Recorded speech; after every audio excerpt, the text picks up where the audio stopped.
ओम शांति। ओम शांति।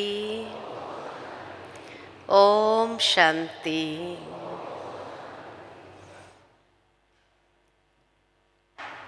बाबा के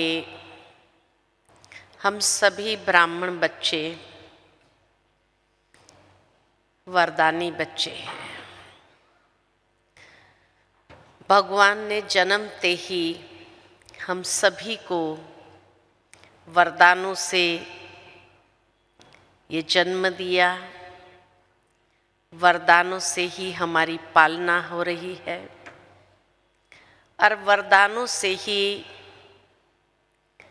हमारे अंदर नई दुनिया में जाने के श्रेष्ठ संस्कारों का सिंचन हो रहा है।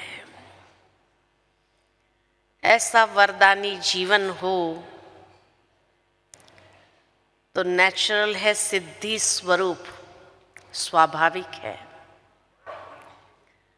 और अगर ब्राह्मण सिद्धि स्वरूप न हो तो बाकी कौन दुनिया में होगा। तो इसीलिए हम सभी बच्चों को बाबा ने सिद्धि स्वरूप होने का वरदान दिया ही है। परंतु सिद्धि स्वरूप बनने के लिए विधि का जितना यथार्थ रीति से इस्तेमाल होता है तो सिद्धि स्वरूप स्वाभाविक हो जाएंगे। वैसे भी आज की दुनिया के अंदर कौन सफलता मूर्त बनना नहीं चाहता है। हर कोई आत्मा यही जीवन का लक्ष्य रखती है कि मुझे सफल होना है। असफल कोई नहीं होना चाहता। सफलता माना ही सिद्धि स्वरूप होना। तो विधि के यथार्थ प्रयोग से सिद्धि का अनुभव करना सहज हो जाता है। दुनिया के अंदर अगर देखा जाए कि कोई भी बच्चा स्कूल में भी पढ़ाई में सक्सेसफुल होना चाहता है तो मेहनत करता है, अटेंशन रखता है, रोज पढ़ाई के ऊपर विशेष फोकस करता है और बार बार उस पढ़ाई को अपने अंदर आत्मसात करते हुए जब जीता है तो सक्सेसफुल होता है। लेकिन अगर बच्चा बुरी संगत में रहता है, खेल पाल में ही उसका दिमाग चलता है, पढ़ाई उसको अच्छी ही न लगे तो सफलता स्वरूप कैसे बनेगा। ठीक इसी तरह बाबा ने भी हम बच्चों को कहा, बच्चे ये ईश्वरीय विश्वविद्यालय है और इस विद्यालय के अंदर भी सफलता मूर्त बनना है तो जरूर है पढ़ाई पर अटेंशन देना है। और जो बाबा ज्ञान की बूंदें हमें दे रहा है उन ज्ञान की बातों को प्रैक्टिकल जीवन में अप्लाई करके चलना है। विचार सागर मंथन करना है। आज बाबा ने मुरली के अंदर कितनी सुंदर बात बताई। विधि से सिद्धि, सिद्धि है परफेक्ट बनना। और विधि बताई 3 बातें। पहली तो बच्चे विचार सागर मंथन करो, अपने आप से बातें करो, बाबा से बातें करो। फिर दूसरी बात बताई, धारणा करो, कभी किसी को दुख नहीं देना है, शांत स्वरूप स्थिति में रहना है। तो धारणा की बातें भी बताई। और तीसरा फिर बताया अभ्यास करो, अशरीरी होने का अभ्यास करो। तो ये नहीं कि खाली चिंतन करना है, लेकिन चिंतन के साथ साथ धारण करना, और धारण करने के साथ साथ अभ्यास करना, तब परफेक्शन को प्राप्त कर सकेंगे। तो प्रतिदिन की मुरली के अंदर, सारी मुरली में आप अगर देखेंगे तो कितनी बातें बाबा विधि भी बताता है और उसकी फाइनल सिद्धि स्वरूप क्या है वह भी बताते हैं। चाहे वरदान ले लो, आज वरदान में भी कहा कि खुश नसीब भव, लेकिन खुश नसीब कौन बन सकता है? जिसके झूले के दोनों रस्सी बराबर हो। कौन सी रस्सी बताई? याद और सेवा। ये रस्सी बराबर होनी चाहिए, तब आप खुश नसीब भव बन सकते हैं।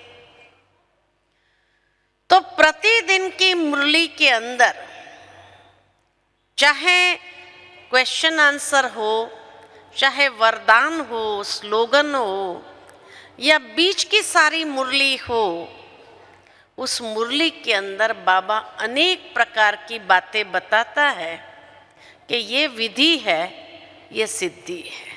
कभी सिद्धि पहले बता देता है और उस सिद्धि को प्राप्त करने की ये विधि है। लेकिन उसके लिए इतना अटेंशन से हमें पढ़ाई पढ़नी पड़े तो क्लियर हो कि हाँ, ये विधि से ये सिद्धि स्वरूप, और ये मुझे जरूर अचीव करना है कि नहीं? देखो, शास्त्रों के अंदर भी कितनी सुंदर कथाएं दुनिया वालों ने भी बनाई है कि शिव जी का बेटा गणेश जी दिखाया विघ्न विनाशक, और उस गणेश जी की दो पत्नियां रिद्धि और सिद्धि, और दो बच्चे शुभ और लाभ, है ना? वास्तव में तो देखा जाए तो ये ब्राह्मण जीवन है। हम सभी शिव बाबा के बच्चे हैं ही हैं। और गणेश जी माना जिसका बड़ा दिमाग है, अर्थात ज्ञान की हर बात को यथार्थ रीति अप्लाई करना, और इसीलिए उसकी दो पत्नी दिखाई रिद्धि और सिद्धि, अर्थात यथार्थ विधि से सिद्धि स्वरूप बनना। जब यथार्थ विधि से सिद्धि स्वरूप बनेंगे तो विघ्न आएगा ही नहीं। विघ्न कब आता है जीवन के अंदर? विघ्न तभी आता है जब यथार्थ विधि का प्रयोग नहीं होता है, तो सिद्धि स्वरूप भी नहीं होते हैं। तो इसलिए शास्त्र में कैरेक्टर के रूप में बताया कि शिव जी के बच्चे गणेश जी, हम सभी गणेश हैं। लेकिन बाबा ने जो ज्ञान दिया है यथार्थ विधि से सिद्धि को प्राप्त करने के लिए हमें प्रेरणा दी है, और जब यथार्थ विधि से सिद्धि को प्राप्त करेंगे तो उसका फल क्या होगा? शुभ और लाभ, शुभ लाभ होगा, है ना? दुनिया में हर कोई क्या चाहता है? शुभ लाभ ही तो चाहते हैं। अब शुभ लाभ प्राप्त करने की भी विधि है कि लाभ का उल्टा कर दो। लाभ का उल्टा करो तो भला, सबका भला करते चलो। जितना सबका भला करते चलेंगे तो शुभ लाभ मिलना ही है। लाभ है तो भला, तो भला करो सबका। जो बाबा हम बच्चों को कहते, बच्चे सर्व के प्रति शुभ भावना, शुभ कामना, दुआएं, अच्छी वाइब्रेशन, अच्छी फीलिंग्स आप रखते चलो। तो शुभ लाभ तो मिलेगा ही मिलेगा। अगर भला किया और लाभ न मिले, ये हो नहीं सकता है। तो ये वास्तव में हम सभी बच्चों का गायन है। सारी शास्त्रों में भी ये विधि बताई है, लेकिन दुनिया के लोग भले कोई भी शुभ कार्य आरंभ करना होगा, वहां लिख देंगे शुभ लाभ। गणेश जी का आवाहन करेंगे, निर्विघ्न कार्य संपन्न हो, लेकिन उसके बाद यथार्थ विधि लेकर के जीवन में चलते नहीं। दुनिया के अंदर यथार्थ विधि कौन सी है? तो अच्छे कर्म करो। बाबा भी हम बच्चों को कहते, जितने आपके अच्छे कर्म है, श्रेष्ठ कर्म है, ये यथार्थ विधि है। साथ ही साथ हमारी मनसा बहुत ऊंची होनी चाहिए। मनसा में शुद्धता होनी चाहिए। जैसे हमारी प्यारी जानकी दादी हमेशा कहती थी, नियत साफ तो मुराद हासिल। इंटेंशंस बहुत स्वच्छ होने चाहिए, शुभ होने चाहिए। जितने हमारे इंटेंशंस शुभ होंगे, नियत हमारी अच्छी होंगी, नियत में कभी खोट नहीं होंगी, तो हर मुराद हासिल, यानी हर रूप से सफलता हमें प्राप्त होगी ही होगी। सिद्धि स्वरूप न बने, ये हो ही नहीं सकता है। इंटेंशंस क्लीन हो और क्लियर हो। तो इसीलिए विधि से सिद्धि स्वरूप बनना। अब कौन सी विधि से क्या क्या सिद्धि प्राप्त होती है? तो बाबा ने हम सभी बच्चों को हमेशा ये प्रेरणा दी है कि बच्चे संकल्प से सिद्धि स्वरूप बनना है, संकल्पों के आधार से। वृत्ति से वाइब्रेशन को परिवर्तन करना है, वायुमंडल को चेंज करना है। लेकिन उसकी विधि क्या है? तो चाहे हमारी स्थिति बहुत ऊंची हो, हमारी वृत्ति बहुत श्रेष्ठ हो, हमारे संकल्प बहुत ऊंचे हो, लेकिन उसकी विधि बाबा ने जो इतनी सिंपल बताई हमें कि बच्चे हर समय प्रैक्टिस ये करो देही अभिमानी बनने की। एक एक चीज को ठीक करने का प्रयत्न करने की जरूरत नहीं है, लेकिन जितना आप देही अभिमानी बनते जाएंगे तो आपकी संकल्प में भी शुद्धि होगी, आपकी वृत्ति भी शुभ होने लगेगी और आपकी स्थिति भी बहुत अच्छी रहेगी और उसी से सिद्धि को अनुभव करेंगे। देही अभिमानी स्थिति ही आधार है, ये विधि है, उसका प्रैक्टिस करते रहना आवश्यक है। तो देही अभिमानी स्थिति से आप जब दृष्टि देंगे किसी को भी या दृष्टि से देखेंगे देही अभिमानी स्थिति में रह करके, तो दूसरे का देह दिखाई नहीं देगा। तो नेचुरल है आपकी आत्मिक वृत्ति हो जाएगी, आपकी रूहानी दृष्टि हो जाएगी और आपके संकल्पों में वो श्रेष्ठता स्वतः आ जाएंगी और आपके हर कर्म में सिद्धि स्वरूप बन जाएंगे। कितनी सरल विधि बाबा ने बताई। दूसरी विधि कौन सी बताई बाबा ने? कि बच्चों रहना भी गृहस्थ में है, छोड़ना भी नहीं है, वहीं रह करके सबके बीच में रह करके कैसे चलना है? कमल फूल समान रह करके जीना है ब्राह्मण जीवन में, तो रहना भी उसी संसार में है, उन्हीं लोगों के बीच में है। लेकिन कमल फूल समान बनने के लिए विधि बाबा ने बताई, बच्चे बैलेंस से चलो। बैलेंस से चलेंगे तो ब्लेसिंग्स मिलेगी, सबकी ब्लेसिंग्स मिलेगी, बाबा की भी ब्लेसिंग्स मिलेगी, और उसका रिजल्ट क्या होगा, सिद्धि क्या होगी, ब्लिसफुल लाइफ। तो बैलेंस, ब्लेसिंग्स और ब्लिसफुल लाइफ, इसमें दोनों चीजें हैं, विधि भी है तो सिद्धि भी है। तो व्यवहारिक जीवन में कैसे रहना है ये बाबा ने सिखाया, है ना। और व्यवहारिक जीवन में, सबके बीच में, पारिवारिक जीवन में रहने के लिए अगर बैलेंस से चलेंगे तो कभी भी आप असफल हो ऐसा हो ही नहीं सकता है।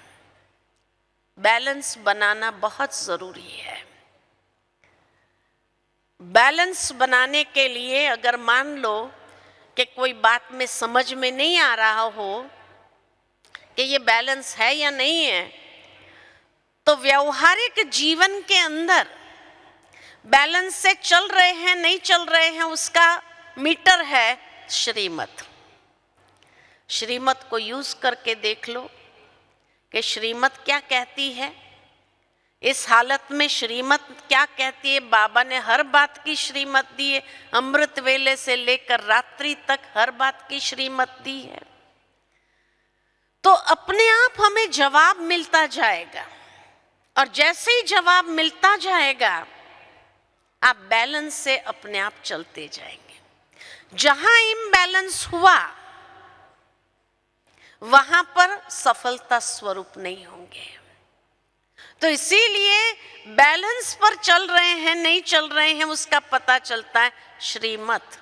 श्रीमत को लेकर के चलो, ठीक है ना। लेकिन अगर श्रीमत में मनमत मिक्स कर दिया, परमत मिक्स कर दिया कि थोड़ा तो चलता है, अब कोई चीज इतनी कॉन्सेंट्रेटेड हो, पावरफुल हो, लेकिन उस कॉन्सेंट्रेटेड चीज में आप पानी मिलाते जाओ या और चीज मिलाते जाओ तो डाइल्यूट करते जाएंगे तो उसका पावर तो खत्म हो जाएगा ना। ठीक इसी तरह श्रीमत इतनी पावरफुल चीज है कि श्रीमत पर चलने के बाद सिद्धि न मिले ये हो ही नहीं सकता है। लेकिन अगर उसमें मनमत मिक्स किया, डाइल्यूट किया, परमत मिक्स करके डाइल्यूट किया, अगर उसमें रावण की मत को भी मिला करके डाइल्यूट किया तो श्रीमत का पावर तो खत्म हो गया, तो वो सिद्धि कहां से दिलाएगा। इसीलिए व्यवहारिक जीवन में बैलेंस से चलना है, और बैलेंस से चलते जाएंगे तो बैंक बैलेंस बढ़ता जाएगा। बैंक बैलेंस यानी स्थूल का नहीं बोल रही हूं, स्थूल का बैंक बैलेंस नहीं बोल रही हूं, लेकिन जो बैलेंस से चलता है उसका पुण्य का बैलेंस बढ़ता जाएगा। तो पुण्य का बैलेंस बढ़ाने की बात है, जो साथ चलने वाला है वो बढ़ाने की बात है। यहां का बैंक बैलेंस क्या करेंगे, वो तो यहीं खत्म हो जाना है। इसीलिए कहा बैलेंस से चलो तो पुण्य का बैलेंस भी बढ़ता जाएगा, ब्लेसिंग्स भी मिलती जाएंगी, और रिजल्ट क्या होंगी, सिद्धि क्या होंगी, ब्लिसफुल लाइफ। सदा मौज में जिएंगे, सब सदा आनंद में जिएंगे, और यही तो हमारे जीवन का मकसद है। सन्यासी लोगों ने सब कुछ छोड़ा किस लिए, आनंद का अनुभव करने के लिए, खुशी का अनुभव करने के लिए, लेकिन फिर भी वो अनुभव नहीं कर पाए क्योंकि बैलेंस से नहीं चले, एक तरफी हो गए। तो बाबा हम बच्चों को सिखाते हैं, बच्चे बैलेंस से चलो, और जितना बैलेंस से चलेंगे आपका पुण्य का बैलेंस बढ़ता जाएगा, तो खुशी होगी या नहीं होगी। हल्के रहेंगे, डबल लाइट रहेंगे अपने आप। तो ये है आपकी विधि डबल लाइट होकर के चलने की, और देखो मौज का अनुभव करते रहेंगे, यह सिद्धि स्वरूप। तो पहली बात देही अभिमानी स्थिति। दूसरी बात व्यवहारिक जीवन में जीने के लिए क्या करना है, बैलेंस से चलना है, और बैलेंस से चल रहे नहीं चल रहे हैं। तीसरी बात श्रीमत मीटर है ना, तो श्रीमत को लेकर के चलो। श्रीमत आपको असफल करे ये हो ही नहीं सकता है। बाबा ने कहा है, गारंटी दी है कि बच्चे आप अगर श्रीमत पर चलते रहेंगे तो कभी असफल हो ही नहीं सकते हैं। फिर भी अगर आपको लगा कि मुझे नुकसान हुआ, वैसे तो होता ही नहीं, लेकिन फिर भी अगर आपको महसूस हुआ कि कुछ नुकसान हो रहा है तो जिम्मेवार बाबा है। बाबा उस नुकसान को भी ठीक करने की ताकत रख देता है ना। तो जिम्मेवार बाबा है। लेकिन हाँ, अगर मन मत पर मत रावण की मत में मिक्स करते जाएंगे फिर तो बाबा जिम्मेवार नहीं रहेगा।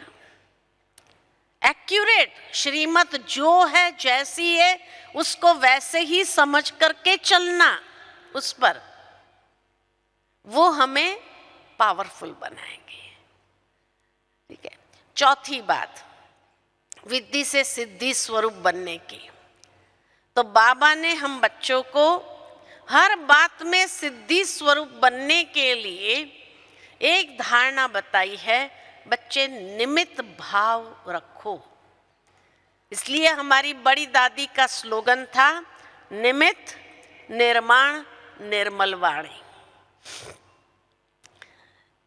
जब सफलता स्वरूप सिद्धि स्वरूप होना है तो विधि ये तीन है। निमित्त बन करके रहो।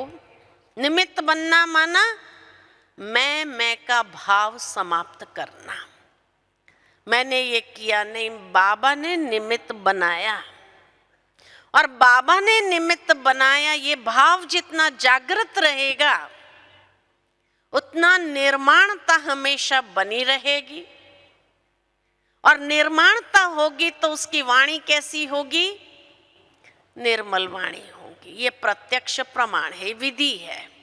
अगर वाणी में निर्मलता है, फिर प्रैक्टिकल कर्म में निर्माणता है, माना निमित्त भाव है, और निमित्त भाव है तो सिद्धि स्वरूप बनना स्वाभाविक है। आज आप देखो प्रैक्टिकल, हमारी प्रकाशमणि दादी और दादी जानकी दोनों महिलाएं ऐसी थी। एक ने विदेश का कारोबार संभाला, इतने देशों में फैलावा कर दिया, और दादी ने भारत का इतना फैलावा कर दिया, 5000 सेंटर भारत के हो गए। दोनों दादियां कोई पढ़ी लिखी नहीं थी, डिग्रियां नहीं थी, है ना, लेकिन फिर भी दुनिया ने डिग्री उनके चरणों में लाकर डॉक्टरेट की डिग्री देना चालू कर दिया। भाई तुम भले नहीं पढ़े हो, नहीं है डिग्रियां, लेकिन हम आपको डिग्री देते हैं, है ना। सभी दादियों को डिग्री अर्पण कर दिया। क्यों? निमित्त भाव।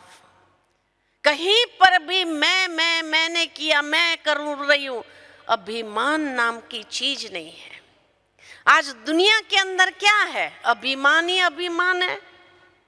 और अभिमान जहां है तो नेचुरल है कि अभिमान जहां होगा वहां अपमान भी होगा, और अपमान होगा तो गुस्से में भी आ जाएंगे, क्रोध भी आएगा। लेकिन हमारी दादियों को कभी क्रोध करते देखा? कभी नहीं देखा। निमित्त भाव, मैंपन को इतना समाप्त कर दिया था, इतना गला दिया था। चाहे सारी दादियां जब थी, दादियों का जो फोटो मिलता है देखने को कि इतनी दादियां थी, झुंड में थी, लेकिन कभी उनका डिफरेंस ऑफ ओपिनियन नहीं हुआ, ऐसा तो नहीं हो सकता। इंसान है, डिफरेंस ऑफ ओपिनियन, हर एक की सोच अपनी अपनी, तो डिफरेंस ऑफ ओपिनियन जरूर था। कभी कोई बात में हो भी जाए लेकिन सॉल्यूशन एक ही था, और वो था श्रीमत बाबा, है ना, वो था श्रीमत और बाबा। तो जहां मैंपन समाप्त, बाबा आ गया, श्रीमत ये कहती है, तो सारे डिफरेंस ऑफ ओपिनियन समाप्त होकर के एकता सहज बन जाती थी। आज दुनिया के अंदर देखो, कोई भी ऑर्गेनाइजेशन की एस्टैब्लिशमेंट होने के बाद, उस स्थापक के जाने के बाद कितनी फूट पड़ जाती है, कितने उसमें मतांतर हो जाते हैं। बाबा के जाने के बाद दादियों में इतनी यूनिटी से, आज 87 साल हो गए, फिर भी उतनी ही यूनिटी से चलते रहे। क्यों? संस्थापक के जाने के बाद भी दादियों में कभी लड़ाई नहीं हुई, कभी आपस में मतभेद में आकर के तनातनी हो गई, ऐसा कभी नहीं हुआ, क्योंकि उनका मैंपन ही नहीं था। मैं कह रही हूं यही नहीं था। बाबा कराने वाला करा रहा है, बाबा ने निमित्त बनाया है, बाबा जो कराएगा सही कराएगा। सभी दादियों के मुख से एक ही बात, अरे जब ब्रह्मा बाबा ने शरीर छोड़ा और दादी दीदी निमित्त बने, तो दादी दीदी निमित्त बने, लेकिन उनके लिए कहा यह जाता था यज्ञ के अंदर, 2 शरीर आत्मा एक, 2 शरीर आत्मा एक। जो दादी ने कहा वही दीदी ने कहा, जो दीदी ने कहा वही दादी ने कहा। कई बार कई लोग, ब्राह्मणों में कई होशियार तो होते हैं ना, तो कई लोग दादी के पास जाते थे या पहले दीदी के पास जाते थे, दीदी ये बात है, और दीदी ने अपना श्रीमत के आधार पर जो राय देनी थी वो दे दिया, और वो उनको पसंद नहीं आई, तो सोचते थे अच्छा दादी के पास जाते हैं, दादी को मना लेते हैं। तो दादी के पास जाते थे, दादी भी वही जवाब देती थी, जबकि फिजिकल कम्युनिकेशन नहीं होता था दोनों के बीच में, लेकिन जो दीदी ने कहा होता था वही दादी भी कहती थी। मना दादी को मना ही नहीं सकते थे, और मनाने जाते थे तो दादी श्रीमत को ले आती थी, बाबा ये कहता है, बाबा ने ऐसे चलाया है हमको, बाबा ऐसा कहता है। तो अपने आप, इसीलिए यज्ञ के अंदर ये कहा जाता था कि 2 शरीर आत्मा एक, जो इसने सोचा वही उसने भी सोचा।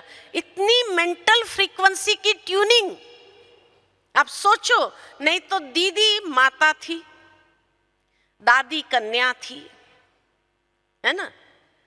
दीदी तो एकदम पढ़ी लिखी नहीं थी, दादी तो फिर भी 10th क्लास तक गई थी, पढ़ाई किया था, लेकिन उसके बावजूद भी इतनी मेंटल फ्रीक्वेंसी की ट्यूनिंग होती थी। तो कैसे? तो यही कि निमित्त भाव, निर्माणता और निर्मल वाणी। कभी दादी दीदी को भी गुस्सा करते नहीं देखा यज्ञ में, जो पालना किया। आज इतने यज्ञ वत्सों को ब्रह्मा बाबा के हर आचरण पर चलाया, खाली ब्रह्मचर्य पर चलाया नहीं। सन्यासी लोग खाली अपने शिष्य को ब्रह्मचर्य की प्रेरणा दे सकते हैं, बाकी गृहस्थ में रहने वालों को किसी को दिया हो तो बताओ, कोई नहीं दे सकता है।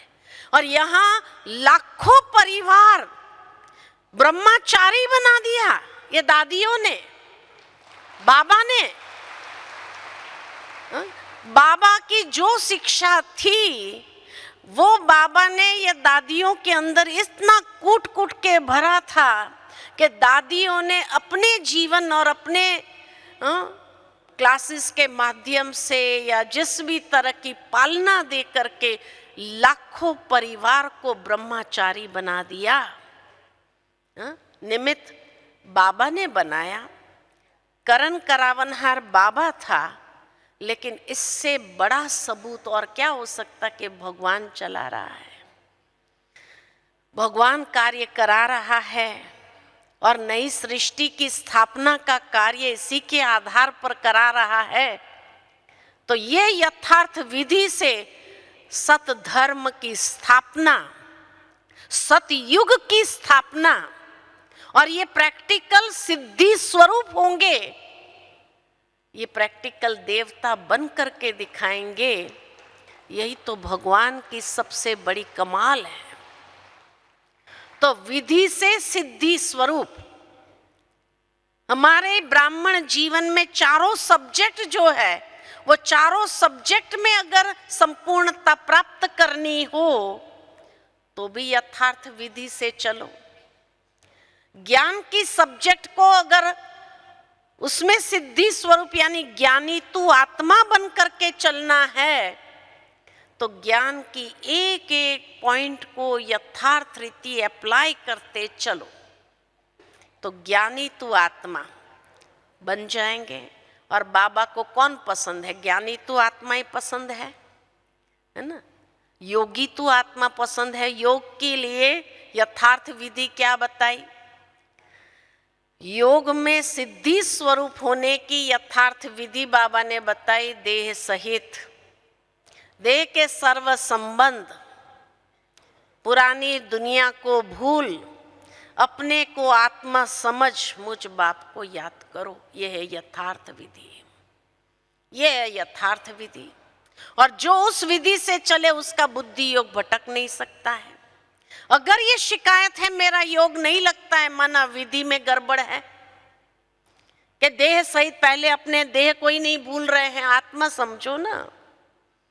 तो विधि बाबा ने बताई है, देह सहित देह के सर्व संबंध, देह की पुरानी दुनिया को भूल, अपने को आत्मा समझ और मुझ बाप को याद करो।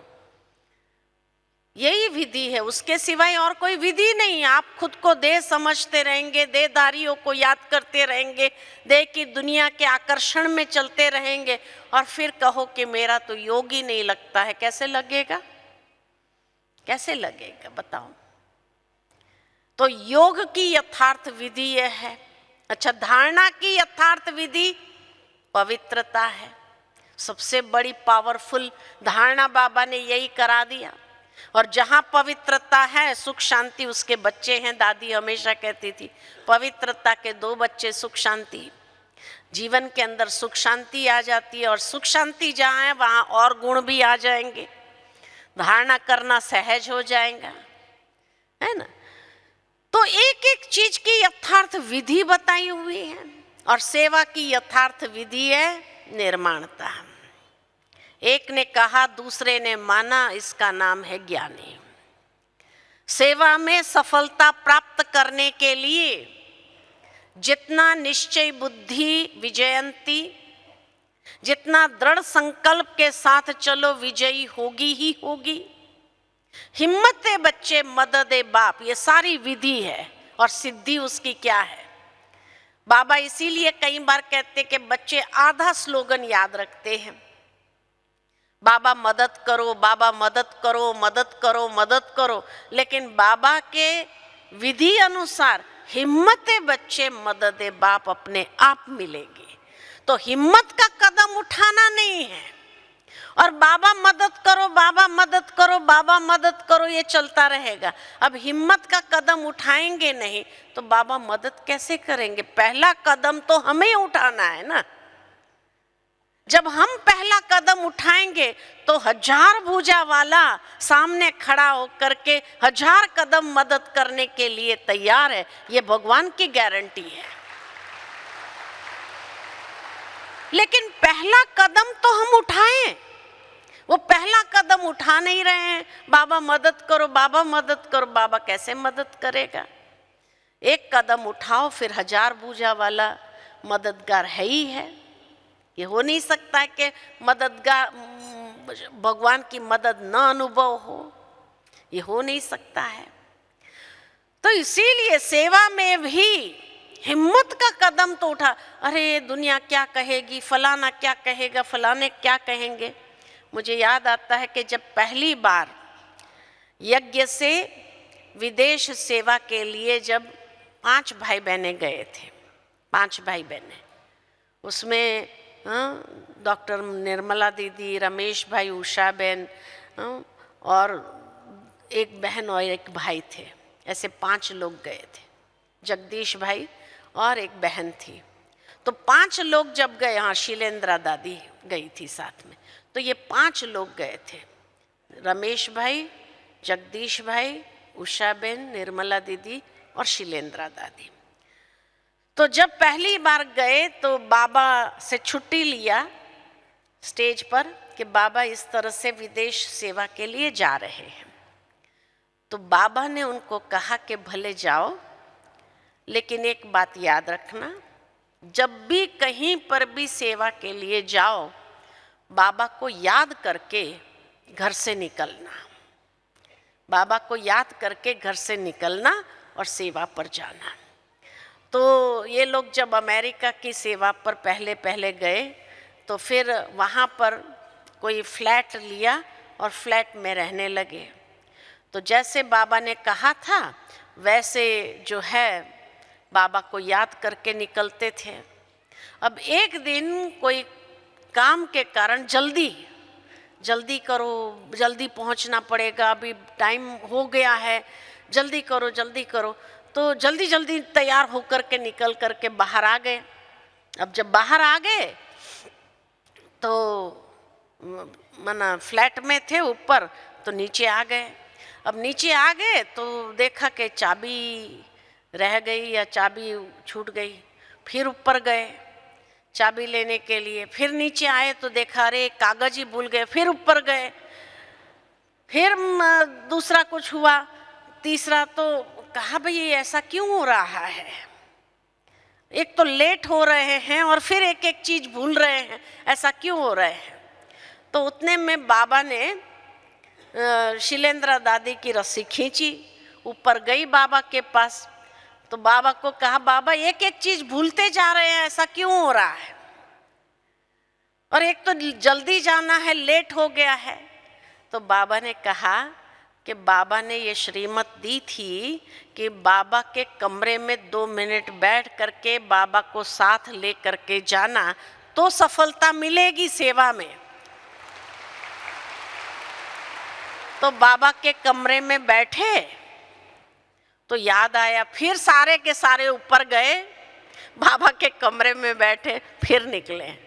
तो कहने का भावार्थ आज भी हम बाबा के ये महावाक्य खाली उन पहले ग्रुप दादियों के लिए था ऐसे नहीं, लेकिन आज भी हम कहीं भी सेवा के लिए निकलते हैं, आप देखेंगे कि अगर बाबा के कमरे में 2 मिनट भी आप बैठो, खड़े रहो चाहे तो, और बाबा को कहो बाबा चलो अभी आप साथ में, तो बाबा को साथ लेकर के जब चलते हैं तो सेवा में सफलता न मिले ऐसा हो ही नहीं सकता है।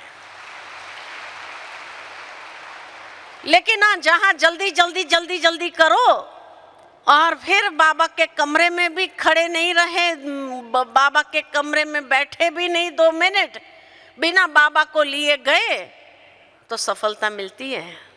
नहीं मिलती, वो काम होता ही नहीं है, वो काम होता ही नहीं है।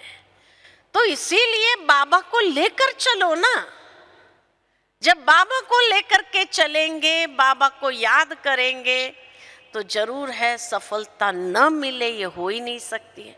तो हमारे चारों सब्जेक्ट का सफलता प्राप्त करने की हर एक सब्जेक्ट की विधि बाबा ने जरूर बताई है, परंतु धीरे धीरे जैसे कलयुग का प्रभाव बढ़ता जाता है ना,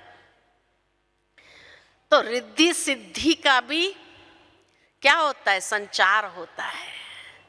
और इसीलिए आज की दुनिया के हिसाब से कई लोग सोचते हैं कि भाई सफलता प्राप्त करने के लिए ये व्यक्ति बीच में अड़चन डाल रहा है, इसको हटाना चाहिए, तो कहीं ना कहीं जादू मंत्र तंत्र ये सब कराना शुरू करते हैं। अब ये सब कराने से क्या मिलेगा? टेम्पररी अगर कोई सफलता मिल भी जाए, लेकिन उसकी कर्मों की गुह्य गति को समझा है?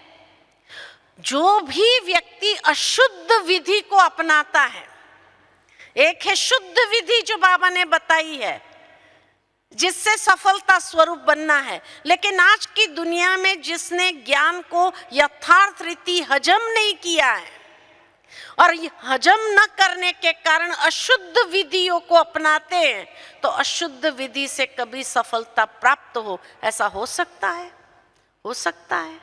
अशुद्ध विधि से कभी सफलता नहीं मिलती है, कभी नहीं मिलती है।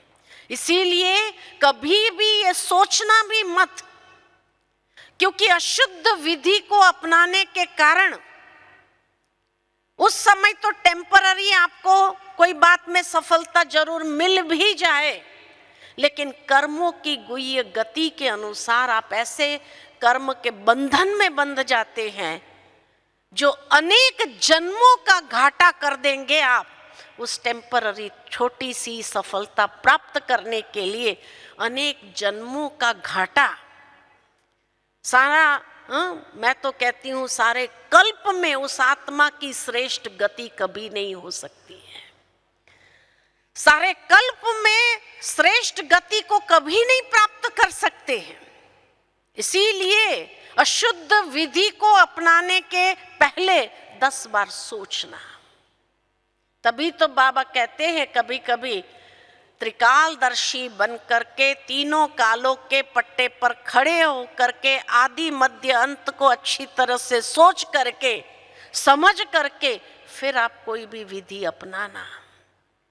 अगर तीनों कालों को सोचा नहीं है आपने और अशुद्ध विधि का प्रयोग किया, तंत्र मंत्र जंत्र का प्रयोग किया, तो उससे क्या होगा? इस जन्म में थोड़ा बहुत अगर मिल भी गया, लेकिन जन्मों जन्मों का घाटा, अनेक जन्म कभी श्रेष्ठ गति नहीं हो सकती है। ऐसी अगर जीवन मिले तो क्या पाया, क्या पाया और क्या खोया? कि कितना भी भगवान की भक्ति करने के बावजूद भी वो कर्म का बंधन आपको छोड़ेगा नहीं। इसलिए कभी भी दुनिया के लोगों की तरह अशुद्ध विधि का प्रयोग कभी नहीं करना। ये आपको अनेक जन्मों के लिए बांध लेता है। जैसे दुनिया में ये कहा जाता है कि जो ये तांत्रिक विद्या को अपनाता है, तो तांत्रिक विद्या को अपनाने वाले कोई ना कोई आत्मा को वशीभूत करते हैं और वशीभूत करके उनके द्वारा वो कार्य सिद्ध कराते हैं। अब जो आत्मा को वश किया उस आत्मा को तो गति प्राप्त करने नहीं दे रहे हैं ना। अब जिसने वश किया वो जब शरीर छोड़ेगा तो उसको और कोई वश कर लेगा, उसकी गति नहीं हो सकती है। उस आत्मा की कभी गति नहीं हो सकती है। वो हमेशा किसी न किसी के अधीन होकर के ही उसको रहना पड़ेगा और कभी उसको शरीर नहीं मिलेगा, भटकती रहेगी और भटकने के साथ साथ कोई कोई उसको तांत्रिक रूप से वश कर लेगा और उससे अशुद्ध कार्य कराने के निमित्त बनेगा। और अशुद्ध कार्य जितना कराएंगे तो उसके जिम्मेवार या वो कर्म का बंधन कितना जबरदस्त होगा। तो सोचो तो सही, कोई भी जन्म उसका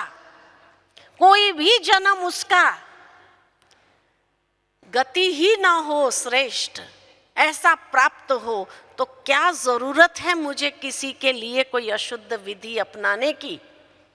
अरे आप बाबा ने इतने शुद्ध विधि बता करके इतना वरदानी बना दिया आपको, फिर अशुद्ध विधियों का प्रयोग करने का कोई जरूरत है क्या? हमें कभी नहीं करना।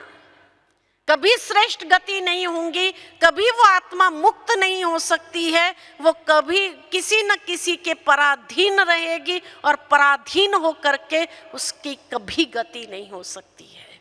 इसलिए सावधान सावधान, क्योंकि कभी कभी कोई ब्राह्मण भी लालच में आकर के इस विधि को अपनाने के लिए तैयार हो जाते हैं।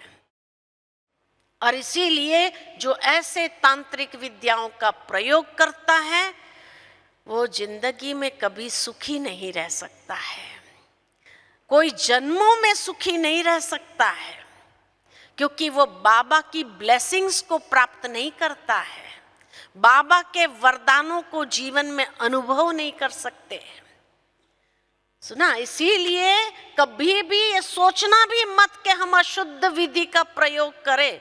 अरे ज्ञान मिला है, भाग्यवान है तभी भगवान का आशीर्वाद है, तभी तो आपको ज्ञान का जीवन के अंदर प्रस्फुटित हुआ है, वो ज्ञान का बीज आपके सामने आया है। और उसके बाद भी आप भगवान की श्रीमत के बजाय रावण की अशुद्ध मत को लेकर के चलेंगे, उस पर चलेंगे तो क्या गति होगी बताओ? क्या गति होगी? तो क्यों अपना सत्यानाश करने के लिए? लेकिन कई लोग क्या सोचते, किसने देखा, अभी तो कर लो। लेकिन ये कर्मों की ये गति बाबा ने समझाई हुई है, तीनों कालों को अच्छी तरह से समझाया हुआ है। इसलिए ऐसी विधि में कभी कभी भी नहीं जाना, ये अंडरलाइन कर लेना। अशुद्ध विधियों को हमें अपनाना नहीं है, ठीक है? यथार्थ विधि से सिद्धि को प्राप्त करो, और यथार्थ विधि से जो सिद्धि को प्राप्त करता वो भगवान के भी प्रिय है, वो भगवान के भी नैनों में समाये हुए, भगवान के दिल तख्त पर बैठे हुए रहेंगे। अगर कुछ इस जन्म में कमी भी रही तो भी कोई बात नहीं, बाबा के नैनों में समाये हैं, बाबा के दिल तख्त पर बैठे हैं। लेकिन कोई भी हालत में माया के प्रभाव में आकर के अशुद्ध विधियों को नहीं अपनाना, ठीक है? ठीक है, अच्छा, ओम शांति।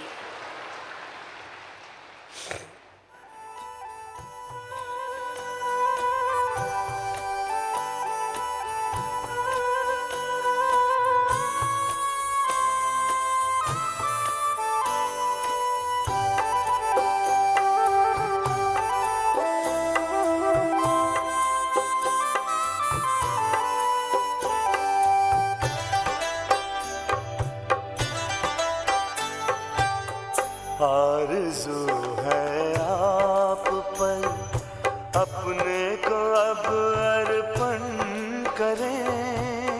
आरज़ू है आप पर अपने को अब अर्पण करें। आपके कदमों पे चलकर नाम हम रोशन करें। आरज़ू है आप पर